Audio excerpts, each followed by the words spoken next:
Hello guys! Welcome na naman sa aking YouTube channel. So ang i-discuss ko sa video na to, the hard truth about running a creative agency. Akala ng karamihan pag may agency ka or outsourcing business, hayahay ka na. Well, tama at mali sila. Tama sila kasi malit ang capital, laptop lang, PC lang, pero malaki kita. Tama din sila kasi you can work anywhere. Pwede kang pumunta sa mga lugar na gusto mo and dadalhin mo lang yung laptop mo. So, di ba? Yun yung considered na hayahay. And also, nabibili mo yung mga gusto mo. Nakakapunta ka sa mga lugar na gusto mo. Kasi malaki nga ang kita. Hayahay ka kasi meron ka ding mga team members na kasama mo sa business. Hindi ka nag-iisa sa journey mo. Pero mali din sila. Bakit? Kasi akala nila pa-chill-chill ka lang, relax-relax, tulog, kain. Pero hindi nila alam na ang work hours mo pag agency owner ka is over 8 to 12 hours a day. Kasi of course, kailangan mong i-maintain yung ganito, kailangan mong maayos yung sistema, kailangan mong makipag-usap sa mga clients. Akala ng ibang tao, malaki kita mo, easy-easy lang lahat yon. Pero hindi nila alam yung process na ginagawa mo para lang maabot yung ganong income. So sa video na to, sasabihin ko yung 5 katotohanan sa pagra-run ng creative agency.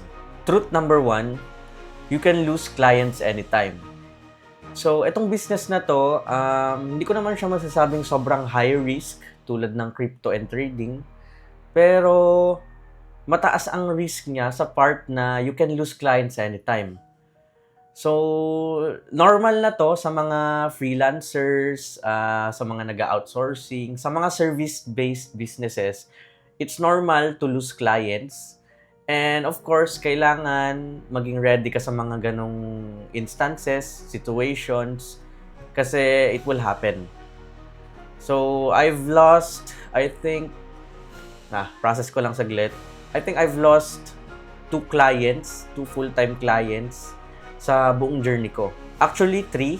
And yung isa na bring back ko lang din siya. Yung dalawa is wala na talaga. So last month, nawalan ako ng isang client. Yun yung bago kong nakuha nung last month din.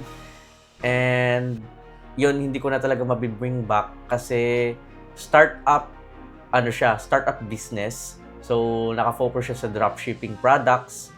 And hindi muna niya kailangan ng editor. Pero at some time in the future, at least nasa kanya na yung WhatsApp number ko, we can do business again. So as an agency owner, ang kailangan mo lang gawin, i-minimize mo yung mga ganong situations. So paano mo ba gagawin yun? Of course, kailangan mo mag-focus sa quality. So may mga reasons kasi kung ba't nawawalan tayo ng mga clients.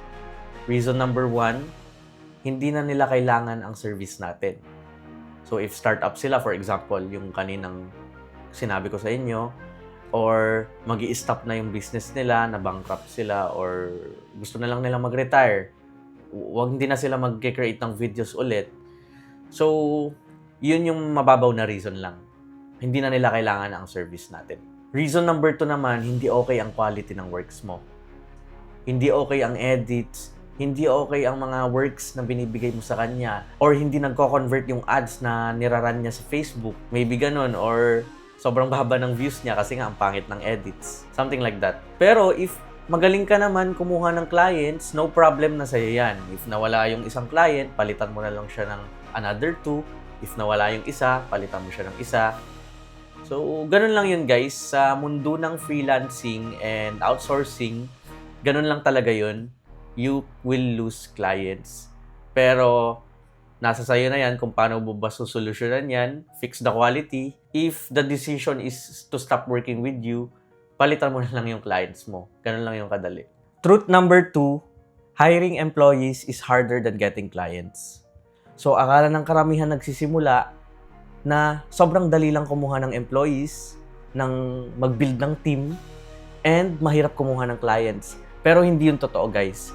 Based on my 2 years of experience dito sa industry na to, madali lang kumuha ng clients actually, and mahirap kumuha ng maayos na team members. So, marami na ako nakuhang team members dati na hindi okay. So, ang kinukuha kasi namin ng mga team members is tumitingin kami ng mga 3 factors. Factor number 1, maganda attitude. Factor number 2, of course, okay siya sa communication, lagi siyang active, as a team member. Factor number 3, skills and talents. Of course, importante yan. So, bakit hinuhuli namin ang skills and talent? Kasi, yung skills and talent, mai-improve mo yan. Along the journey, kahit above beginner level ka, intermediate, kayang-kayang improve yan para mapunta ka sa expert level. Pero yung attitude and the way he works or yung communication and everything, medyo mahirap nang baguhin yan. Kasi yan ay nakasanayan niya. That is why, inuuna muna namin ang attitude before skills. Pero of course, importante pa rin yung skills. For example, let's say magaling ka nga, expert level yung skills mo. Magaling ka sa After Effects, magaling ka sa AI, pero yung ugali mo, basura. Gusto namin ng peaceful culture para yung collaboration is smooth. So gusto namin friendly ang mga tao and professional kaming makitungo sa isa't isa. Pinaka-importante yon. So the reason why most companies and businesses grow and scale fast is because yung mga team members nila is solido. Talagang magaling kasi silang mag-build ng team. And the only way to make a business or a company successful is if maayos ang team members mo. Truth number 3, quality control should be the top priority. So, kailangan yung quality, of course, kahit sa ang business naman yan, kahit sa product-based na business, nagsisell ng products, or sa service-based business, kailangan quality ang product and service mo na i-offer mo sa customers or clients mo. If hindi quality, of course, sino ba namang gustong makipag-work or bumili ng product na hindi quality, di ba? Like, yun naman yung tinitignan nating lahat. If bibili tayo ng products, kailangan tignan mo kung quality. As an agency owner, kailangan mong kumuha ng mga maayos na team members. Ito na naman yung sasabihin ko. Para, of course, maayos yung quality ng mga works. Importante rin, guys, na masunod niyo yung brand guidelines ni client. So, for example, may specific editing style siya na gusto or itsura ng graphic or anything, kailangan yung masundan yun. Kasi, dun din nagmamatter yung quality na mapaprovide nyo sa kanya. If hindi nyo sinundan yun, mata-turn off si client. So, sa brand guidelines, andun na lahat ng kailangan mo. So, andun na yung font style na gusto ni client, andun na yung font type na gusto niya, Montserrat ba, Poppins, andun na rin yung brand colors niya, nandun na rin naka-paste yung editing style na gusto niya. Andun na rin yung mga resources, maybe yung mga graphics, type of graphics na gusto niya. So, nakakompile yun sa isang document and kailangan mong basahin yun at pag-aralan para ma-explain mo ng maayos sa team members mo and ma-execute nila ng maayos yung ganong editing style. So, very important, sundan nyo yung brand guidelines. If hindi man nagbigay si client ng brand guidelines, very important, always ask for reference. Para alam mo yung ma-execute mo ng maayos yung gusto ni client na editing style. And kailangan mo ring ma-fix yung mga systems para smooth ang collaboration nyo ng team nyo. So, kailangan mo ng mga tools, mga software para ma-organize mo yung lahat. Google Drive folder, for example, kailangan organize lahat ng mga videos doon based sa clients or sa type ng videos. And kailangan may proper naming para paghahanapin mo yung videos, maayos mong makita saan ba yung video number ganito, makikita mo agad. Truth number 4, you are the bottleneck.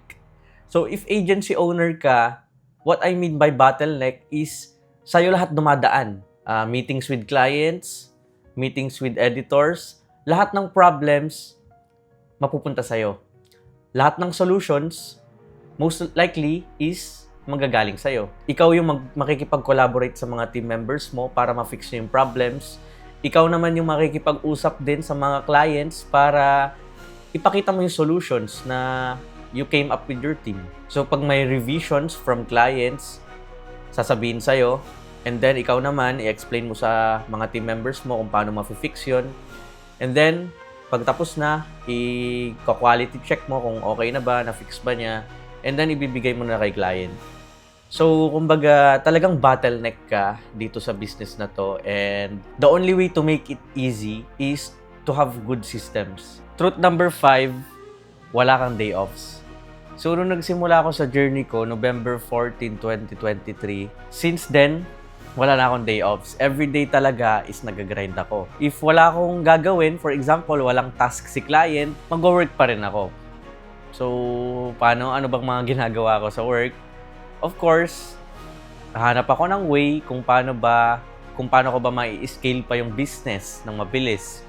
Magre-research ako or gagawa ako ng mga task para sa sarili ko. Meron akong to-do list. And dun ko lahat nilalagay yung mga ginagawa ko per day. So, natatrack ko yung progress ko. Parang itong ginagawa ko ngayon na nag-shoot ako ng video, nasa to-do list ko to. So, I consider this working, of course, kasi related naman siya sa business ko. So, I'm sharing insights and my experience sa inyo para, of course, makita niyo yung ko kasi ang goal ko dito sa YouTube is talagang umabot ako sa millions and millions of subscribers in the future. That is why ngayon I'm putting in the reps and producing more videos, producing videos every week, producing shorts every day para maabot ko yung goals ko. So back to the topic, pag businessman ka talaga, wala kang day offs. Every day kailangan mo mag-grind para makuha mo yung mga resulta na gusto mo. Kahit Sunday guys, nag-work pa rin ako. Ano ba yung mga ginagawa ko? So Saturday and Sunday, dun ko pinaplano yung mga gagawin for the whole week. So kasama na dun yung pag-build nitong agency and yung pag-build ng personal brand ko for both YouTube and TikTok. So guys, gusto ko lang malaman nyo na nag-e-enjoy ako ng sobra dito sa pag-build ng aking agency. Kasi ito yung first business ko na nag-work talaga. And I'm really, really excited every day para ma-build ko to and gusto kong ma-share sa inyo lahat ng journey ko, mapa-failures and accomplishments. And sasabihin ko sa inyo hindi lahat ng bagay madali. Kasi kung madali ang lahat ng business, marami ng mayaman ngayon. Lahat sana ng tao ngayon mayaman. Kasi madali nga lang eh. So, I'm saying na mahirap, pero yung concept ng business na to madali, pero mahirap yung mga process na pagdadaanan mo. Yun yung sinasabi ko. So, keep grinding, guys. Yung mga pinagdadaanan mo ngayon na kahirapan, it's all part of the plan. Process yan na kailangan mong pagdaanan para someday maabot mo yung goals mo. So, if hindi ka kumilos ngayon, you don't take action, puro ka lang dreams, puro ka lang nood sa ibang mga tao na nakakuha yung goals nila, puro ka lang nood sa mga content namin, hindi ka makakakuha ng resulta if puro ganun lang. You need to take action. So, mag-take action ka na ngayon kung ano man yung industry na gusto mong pasukan. So guys, thank you for watching. Panoorin niyo yung mga future videos ko dito sa YouTube. Every week ako nagpo-post ng long forms. Every day ako nagpo-post ng shorts. And I will be posting more videos. Ipapakita ko sa inyo yung buong journey ko dito sa pag-build itong agency. And ipapakita ko lang sa inyo yung lifestyle, yung mga gagawin ko sa buhay, accomplishments, failures, lahat yan.